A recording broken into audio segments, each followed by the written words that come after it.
This is Amanda Bobby Cooper, and you're listening to the BBYK podcast. You're welcome, Internet. This is Viet Duan, and welcome back to another edition of Face the Facts, a series where we interview professional athletes and ask them the tough questions donks like Luke Thomas are too busy getting shot down by John Jones to ask. Here at Face the Facts, we're all about seeking the truth, which is why whenever you guys ask us questions, we answer it both honestly and wisely. Now, some of you ask us, is ball life? We can only answer that properly with another question. Does a butterfly sing? This is Face the Facts, and we promote true investigative podcasting. We ask the hard-hitting questions like, do you ship Danny and Jon Snow? We know our tenaciousness might scare off some people, which is why we respect anyone that comes onto our show to chat with us. Which brings us to this episode's guest, UFC women's strawweight Amanda Bobby Cooper. We talk about gaming hard, training harder, and fashion. Enjoy. All right, we are joined by UFC strawweight Amanda Bobby Cooper. First of all, how's your summer been? It's been great. I'm in Michigan, so the weather's not always great, but we seem to have pretty good summer so far. I need to also ask, how's your dog doing? He's great. He's the best. He's actually super well behaved right now. He's sleeping, which makes me happy. You know, I lived in Michigan, in Ann Arbor for a year. It was beautiful, but man, it gets so cold up there. I'm originally from Texas. I live in D.C. now, and D.C. gets a little too cold for me sometimes. But Michigan cold, that's just a different level of cold. Well, because you're not used to it if you're from Texas. Yeah. I'm used to it, so it's like, yeah, it's cold, but we just bundle up. That was a different type of cold. Yeah, it is. It's very cold. What was it like growing up in Michigan? I don't know. I've never grown up anywhere else, so it's normal. I don't know. Great. Great. I have a very close family. We all live. Well, now I moved away to be closer to my gym, but all my grandparents, my aunts and uncles, sisters, they all live about 10 miles from each other or less than. So, very close family. Not a lot to do in the town I lived in. It was very small, but now I moved out here and just to get closer to my training. Okay, now you actually come from a fairly combat sports friendly family. I believe your sister's box. Is that right? Yeah, my dad was a boxer growing up.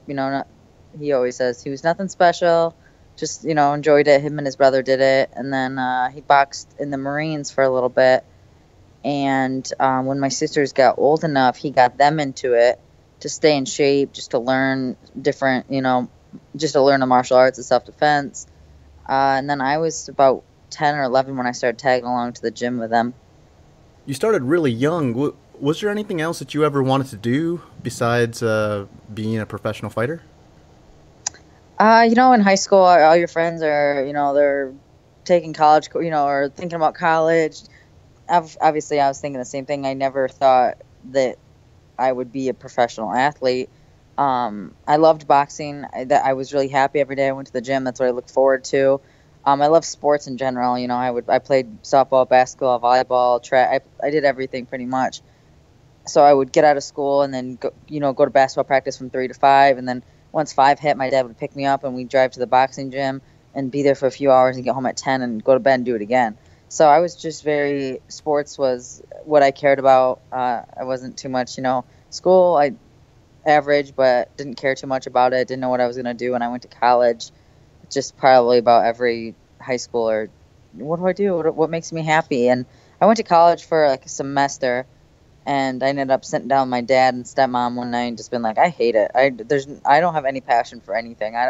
And they're like, you don't have to right now. Just think about what makes you happy. And when I sat down and thought about it, I'm like, fighting. I mean, I love sports. I love being active. And I didn't honestly think that was something I was going to do. I just was, that's about the only thing that makes me happy. I can't imagine myself doing anything else.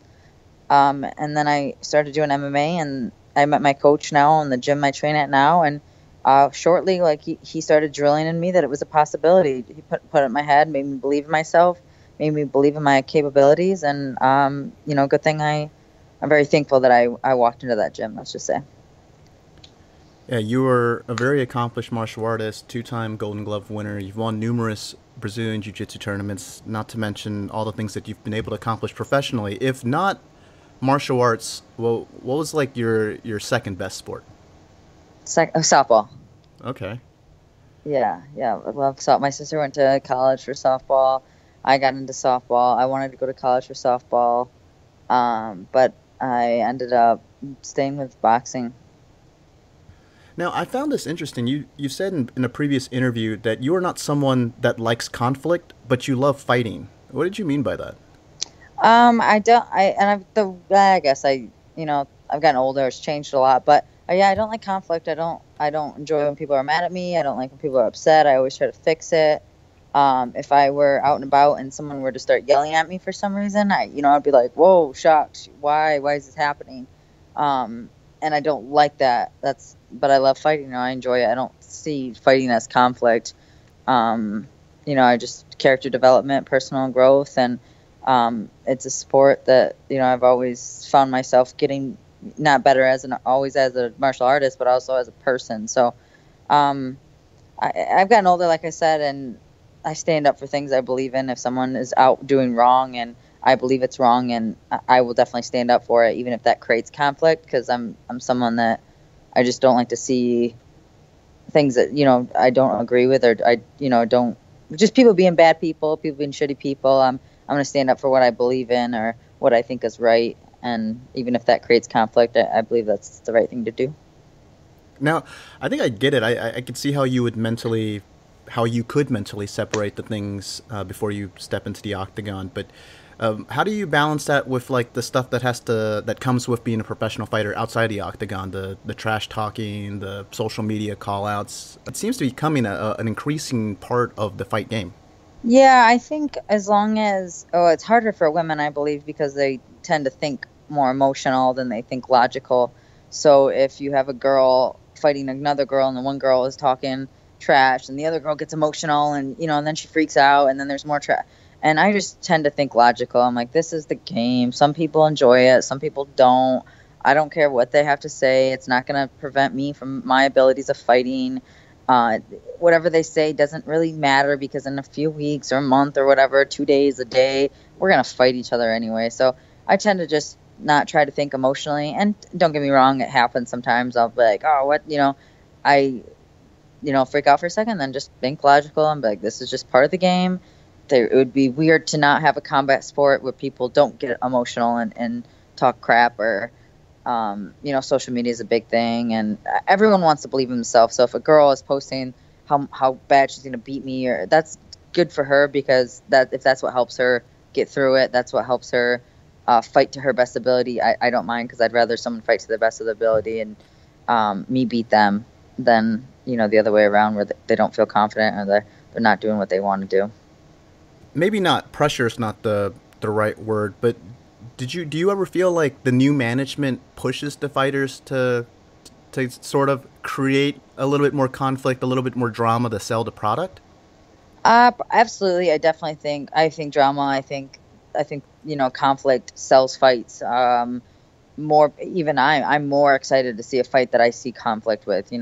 Just recently, Mike Chiesa, which is a teammate of mine, versus Kevin Lee, which is from one of the cities I live in. They both trash talking each other, and it makes the fans, it makes the average person that maybe doesn't even watch fighting want to see that fight. It's the same reason why people love soap operas. They love drama. So they like to, maybe they're not getting it in their life, so they want to get it somewhere else, and fighting is usually it. So I definitely think I understand the reason why management wants that out there. I'm not necessarily someone that does it myself. Honestly, I think it looks dumb. I don't want. I teach a lot of kids. I have a close family. I don't want the kids I teach, or my nieces and nephews watching me do that. It's just not something that I think is honorable for me. People come from different lives, so a lot of times that trash talk, that hype up, is getting the people around them excited too. They're fighting for someone bigger than themselves. Me, I truly do want people to look up to me in a better way. I definitely think that the fans appreciate you for that. My concern is that with the direction that it seems like the management is taking, it looks like fighters are being rewarded. It's being rewarded for behaving like that, for calling out people, for making it a big show, even if their fighting abilities, their skills, and their record in the octagon isn't doesn't necessarily merit them getting a big money fight. They could sort of talk their way into it. Right. Yeah, I definitely see that. Who knows? I don't know. I'm only 2 or 3 fights into the UFC right now, so maybe when my name gets bigger, it's something I'll have to do and get more fans, get more fights, and get more money, I suppose. But right now, I'm enjoying just being who I am and getting the fights that I want and train hard and win fights. Now, I know MMA, that's obviously the biggest focus in your life right now, but when you're not in the gym training, are you currently working on any other projects, or do you have any other hobbies? Nope. I have a boyfriend, so and he's a pro boxer. Actually, doesn't do MMA, but yeah, we do outside activities together, kayaking, mountain biking. My dad's a big mountain biker, so we try to just stay active outside. I don't want to get too we train, we like run together or lift, go do some ab workouts, hit pads with each other, but we don't really work that much together. I like the way things are. I used to have a boyfriend that I trained with a lot, and it got irritating. So stay the way it is. I play a lot of video games. I'm actually playing right now on my off time. Train in the morning. I usually sleep or play video games, read a book, in between training sessions, and then go to the gym at night. And so yeah, I read a lot and I play video games a lot. What video games are you playing? Right now I'm playing Diablo 3 on the Xbox. I'm more of a PC gamer, but right now my little computer is not doing so well. So when I am playing on the computer, I like World of Warcraft, obviously. I don't even know if that's obvious, but World of Warcraft, and I do play Diablo again on the PC. Okay, who's your character of choice on Diablo? Well, they just opened up a necromancer, so I'm trying that out right now. But I usually like a crusader or a barbarian just because I like being up close and fucking shit up, not staying back and shooting magic. I'm more of a just yeah, it's kind of fun, I guess. Yeah, I saw that you also you're a Destiny fan as well. They're coming out with a I do play sequel. Destiny, yeah. I'm just not in. Yeah, I go like 6 months playing something hardcore and then maybe switch. And so right now I'm playing Diablo, and then I actually have Destiny out on my table right now. So I was trying to get my roommates into it so we could all play.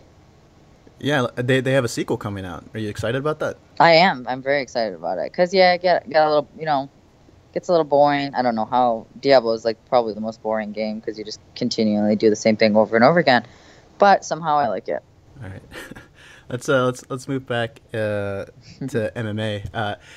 You've made the joke in the past that you need to change your social media handle from ABC Nation 115 to ABC Nation 116. Obviously, a joke about weight cuts. Yeah. Is this now? I get that. I mean, I don't think there's any fighter that appreciates weight cuts. I think that's a pain for everyone Right. that goes through that. But is it? I know you fought at 125 before. I don't believe that I should ever be there. If I'm fighting at 125, it's because I'm fucking lazy. My body should be a 115er. I'm strong at 115. I'm quick at 115. I'm in the best shape of my life at 115. I fought at 25 and like would walk in on weight or underweight. And I believe that at 5'3", I should be fighting at 115. And I mean, all weight cuts suck, but I've actually gotten easier and easier and easier. And by the time I got 6 or 7 pounds of water to cut within 24 hours, and it's been quite easy for me. And yeah, I don't think I really honestly don't think I should be fighting at 125 ever. Yeah, they keep on building out some of these divisions. The UFC has been trying to build out that 145 division, and they announced a fight that I was really excited for, the Cyborg Anderson fight, but unfortunately Anderson was injured, Yeah. so she had to pull out. Tanya is stepping in. What do you think her chances are at beating Cyborg?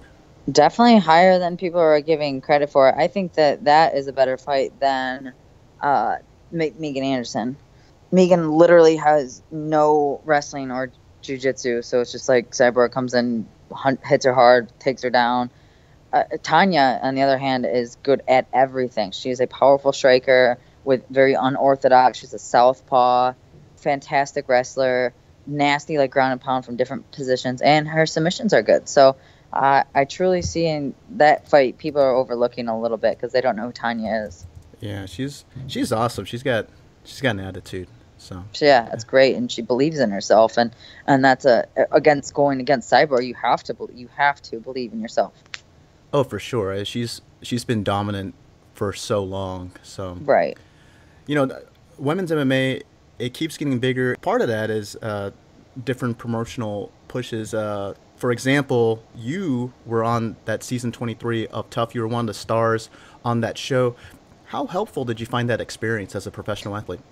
Absolutely incredibly helpful. I'm very thankful I did it. Not just, for the gate to the UFC, but definitely like as a development as a person and as a fighter. I had to learn a lot about myself, which was good. I learned how strong, how hard I work when I'm alone, when I have no one to rely on. I stayed mentally strong, physically, I had to cut weight that close together.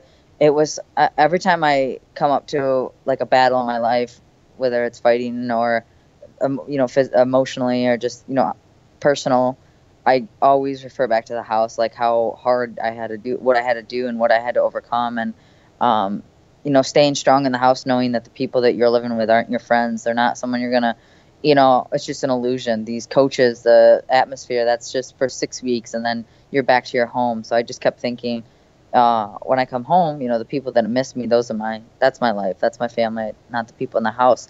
Where a lot of people I think in the house got like, this is my buddy, this is my friend. And, I'm like, no, they're not. You can definitely be friends, be civil, be friends. And I actually did make some close friends there, but, as long as I stayed, in my own zone and kept going, kept persevering through everything, I think that's why I was so successful. Yeah, I always imagined that Tough as a show, just from a networking standpoint, can be beneficial. Just getting to meet other people, they're trying to make it Yeah, in your profession, pick their brains, and all the stuff exactly. that comes with it. I always you know, try to get people to on that show. I'm like, try out for it. It's great. You're going to love it. Are you actually mentioned his name earlier, Kevin Lee, and he recently just fought your teammate Michael Chiesa. Yeah. How's Michael doing, by the way? That was I think the fans were with him on that one. Mario Yeah, Yamasaki he's screwed that one up. pretty heartbroken over it. It's just like you said, he's upset because that was his first main event, and finally got his shot at the main event, and it's not a no contest. It's not, oops, sorry, we fucked up. It's a loss. It's no one's gonna remember it in a couple months. People are gonna go, oh yeah, Chiesa lost to Lee. That sucks. And him, he wants to avenge it. He wants to win. I honestly, it's super unfortunate. I mean, I can't even imagine where my head would be at if I got beat that way, where you don't feel like you got robbed. So I'm excited for him to do that again. That's going to be an exciting fight. He's a really talented fighter. I'm sure he's gonna bounce back and come back even stronger. You mentioned Kevin Lee. He's also from Michigan. You've bumped into him a few times before, right? Yeah, he's come out to my gym and trained. And actually, I fought last year at my Tough finale on the same card as him, and my fight in Ireland was on the same card. Or we fought together. So yeah, Kevin, I do enjoy Kevin. He definitely knows his stuff, and every time I've trained with him, he's taught me a lot. So I don't have any ill feelings towards him either. I like him. Meeting him in person, is it different than the persona that he has publicly? Some people are questioning whether or not he's been hamming it up a little bit, kind of Yeah, following he in Connor's definitely. footsteps. Yeah, I think he is a little bit, but like you said, it's getting him the show, it's getting him the money, it's getting him the fight. So why stop now? I've never seen him be that, definitely confident fighter. Definitely talking to him, he's very confident. It's very, but he's skilled, and I haven't been around. I don't know him too well, so I can't say like who he is outside of the cage. I've never seen him be, the way, I guess, even dressed the way he does on TV and stuff. Right. Different, but like I said, I don't know him too much. Now, you last fought Cynthia Cavillo at UFC 209. I know that losses are always tough, but did you see anything after going back and looking at the video, things that were positive, and then did you see things that you could improve on? Yeah, all losses are tough. I was super confident going into that fight. She got on like a 3 week notice. I'd been training for months. I felt, man, I don't, it's just hard when you're very confident. You had a perfect training camp, you had perfect warm up.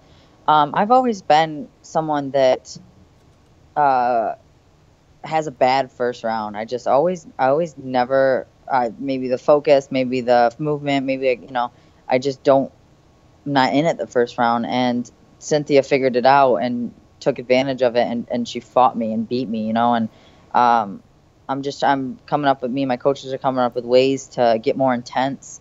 I train with a lot of girls at the gym that I can beat pretty easily, and I think that's a downfall of mine. I need to be on the losing end a lot more. So I'm looking to train outwear right now and find some other women.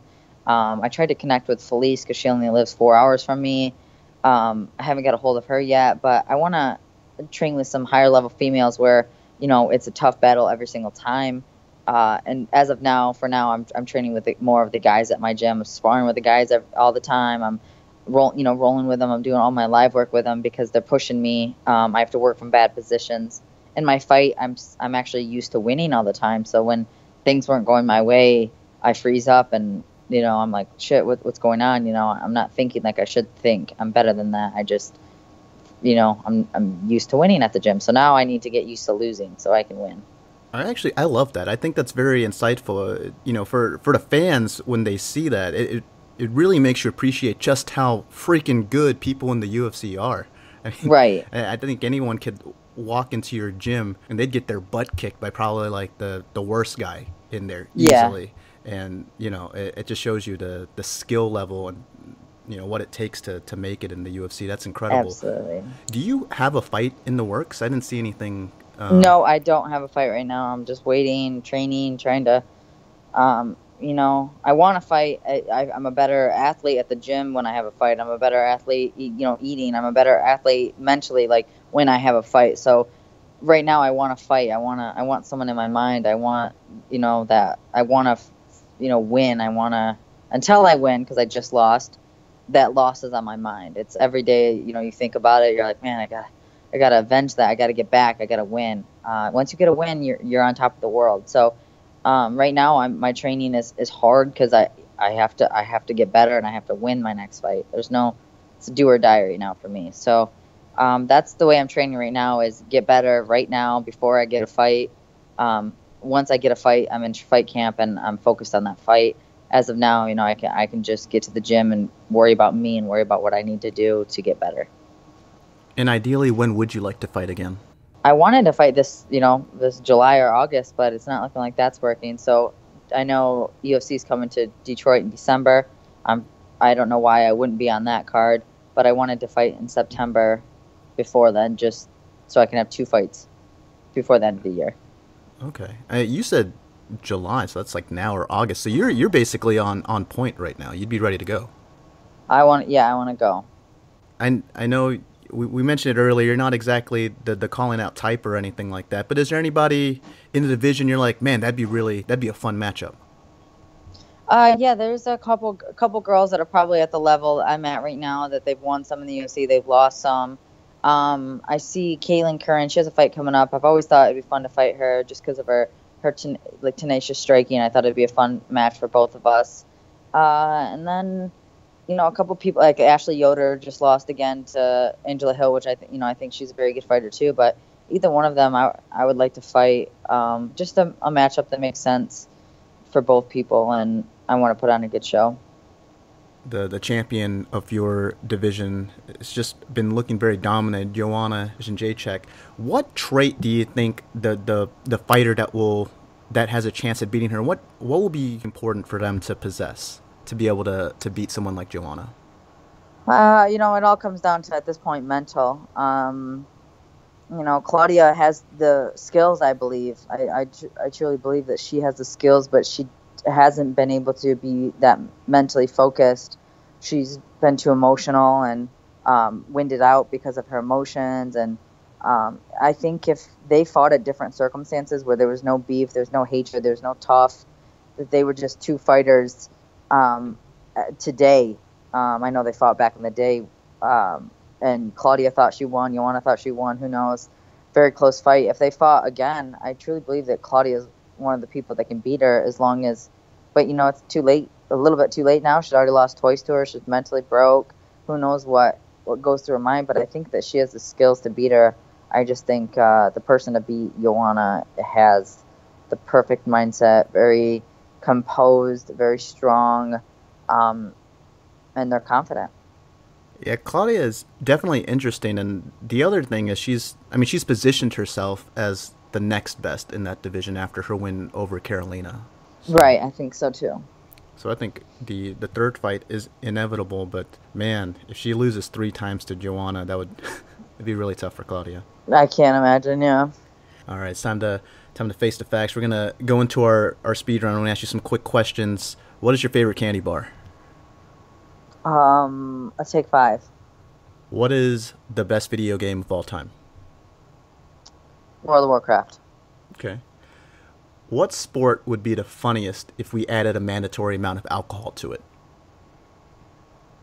A mandatory amount of alcohol? Probably hockey. Yeah, that would be a mess. What food do you miss the most when you're going through fight camps? Oh man, it's always different. But I'm gonna go with pizza. Favorite Disney song? God, I don't even know Disney songs. So the beginning of The Lion King, where they're holding up the baby. You can't not be excited when you hear that song. Yeah, The Circle of Life. That's a good one. Circle of Life. All right. Fashion trends they're always changing. And we look back at like some of the things that people wore just even 10, 20 years ago, and we kind of shake our heads. What is something that people are wearing now that we're going to look back on with regret and embarrassment? What are we wearing now? Man buns. You can't look at that in 10 years and be like, God, thank God I had that man bun. Also, I think bell bottoms are back, and I can't stand them. Like the big, huge 70s bell bottoms. Horrible. Rompers, horrible. Horrible. No girl ever looks good in a romper. All right. Sorry. If you got to hang out with any celebrity, who would it be? I think everyone says this, Joe Rogan. And I'm not even sure why everyone says it, but obviously, other than the fact that he's cool as shit, very down to earth, very enlightened, like to have some conversations with him. I don't smoke weed, but I would like him to smoke weed and talk to me. I'm sure if you were talking to him, he would be smoking weed. Yeah, I don't think that that's something I have to worry about. If animals could talk to you, which ones do you think would be the rudest? The rudest? Probably... God, this is hard. Cats? I don't know. Yeah, cats. They seem sure like cats. They'd be rude. Maybe birds. I'm just thinking of like ones I see on a day-to-day basis, but I'm sure there's animals in Africa that are a lot ruder. But I'm gonna go with cats. All right. Who is your favorite professional athlete? My favorite professional athlete is. Do they have to be like today? No, all time. No. Sugar Ray Leonard. Okay, that's a great one. If you were arrested tomorrow with no explanation to anybody, what would your friends and family assume that you've done? They would assume I was texting and driving and hit someone. Okay. In one sentence, how would you sum up the internet? Information. I don't know.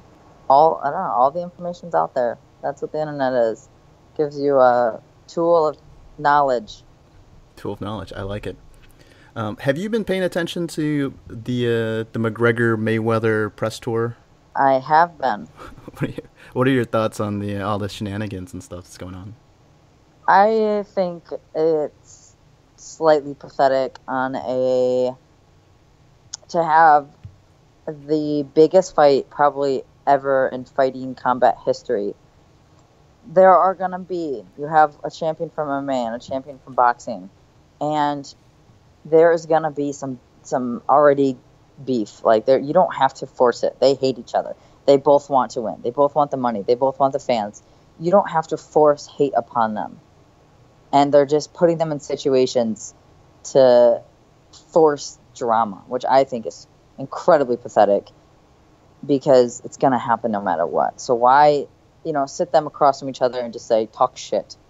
It looks horrible. It should be the most professional looking press conference, but it looks like amateurs did it. It's definitely something different. I was surprised McGregor, he went after like the Showtime guys. Yeah, it's funny. It's hilarious. Like, even, I'm saying it's pathetic and it's stupid, but I've watched it and it's funny, and you're like, oh my God, I can't believe he did that. Wow, that's crazy they did that. Like, it's clearly, somewhat interesting, but I believe it looks horrible. Like, just does not look organized, or it's not, I don't know. It's almost surreal. Like, I don't feel like I'm watching like a combat sports press conference. It's like WWE or something. They have like a backpack on stage and a flag. There's like their props and stuff. It's like they set, here's your flag, and you take it, and like it looks set up to me, and it's probably half set up and half real. But either way, I don't think they need to set up anything. Like, the hate is going to be there. The drama, the arguments, the hate, the shit talking, it's going to be there. Oh, for sure. And both fighters are going to have a crazy payday to enjoy afterwards. Right. What % chance do you give Conor to pull out the miracle? I give him a 17% chance. 17? That's very specific. It's the first thing that came to my mind. Probably like it would need to be a knockout, I would think. Yeah, in the first 4 rounds. Like, he would have to knock him out for sure in the first few rounds. And, I mean, it's Floyd Mayweather. I don't really believe, like, I think 17% is like a high percentage. That's like, I'm giving him too much here. But who knows? A fight's a fight. I think Conor is going to do better than people think. Boxers are, like, my boyfriend's a boxer and his family's all into boxing, and if somehow Conor McGregor wins, I know I'm storming over to their house and slapping them all across the face. Well, I feel like you'd have some good insight. You started off, you did some boxing, then you added some MMA. Obviously, you can't fight like a boxer in MMA. There's so many different things that you have to worry about. Not at all. Yeah, there's definitely things that transition, and but you can't fight like a boxer in MMA. All right, last thing before I let you go. You got to do a pretty cool thing with MMA Cage Crusaders. You went out and you got to meet up with the armed forces. Can you tell us a little bit about that experience? Oh, man, I had so much fun. It was really awesome, It was me, Raquel Pennington, Gray Maynard, and Benson Henderson. We all went out. We went to Honduras, Cuba, and Curacao, and we met troops from all over, and we did seminars and taught them, but a lot of the day was us going to their camps and them teaching us and meeting soldiers and getting to see what their life is like there. And that was a cool experience, because it was something I've never, gave me a whole new appreciation for soldiers. And I know my dad was a Marine, so he really loved that I did this and got to learn more about what he was doing. And we had such a great time, and just got to see different cultures and meet tons of different people that are serving, and their days suck. They're in the heat all day, and got their gear on, and it's like specific jobs, and very, very organized and very disciplined. And we're like, cool, we gotta punch people around, and that's what our day consists of. Yeah, I know that must have been an awesome experience for you, and I think it was really cool that you did it. And you said you got to hang out with Benson Henderson. Now, I need to know, how many times a day does he actually fix his hair? like he puts it up quite a bit. You know, he's always putting it up in a bun or something. But I don't know. Sometimes it's out. Sometimes he's a funny guy. Very quiet, very shy, and then when he starts talking, he's like lets it out. You know, and I didn't know that. You know, he doesn't prefer to just go up to people and talk to them. He likes very kind of reserved. Okay. Well, we're gonna wrap it up. Amanda, you're a very talented martial artist, a killer in a division that is increasingly filled with killers. I know you're a hard worker, and you're only going to continue to trend up. I want to thank you so much for coming on the show. Thank you. I appreciate it. I want to thank Amanda once again for coming on the show. I had so much fun talking with her, and I wish her all the best in her career. What do you guys think? Who would you like to see Amanda face next? Why don't you tell us in the comments section below, or you can tweet them at me at FaceTheFacts22. We're always bringing you the best in MMA content, so come check us out at brosbros.com. If you like this video, why don't you give us a thumbs up? And for the latest and greatest in all things BBYK, why don't you hit that subscribe button? And until next time, we are the Bros, you know.